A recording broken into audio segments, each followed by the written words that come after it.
we are going to see about the topic of intersection method in Python set. Normally, intersection operator it will check the both set and return the common element from the same element from the both sets. So the common element will be print our output. So we see the example for it. Now take it a variable a equal to, so curly braces used to represent the set type. So 2 comma, so comma used to separate the elements 3 comma 5 comma 4. I have created another set b variable equal to 2 comma 5 comma 10.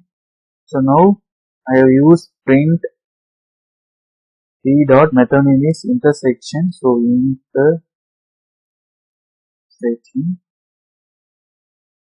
So here pass the a. So now check with both variable. Here 2 3 5 4. Here 2 5 10. So here 2 both are same. 3 is not present in b variable. Here 5 both are same, so it will present in both a variable and b variable.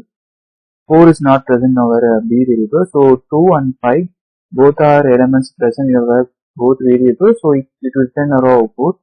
So we see the example for we get a output response 2 5. This is the example for intersection method in Python. So thanks for watching this video.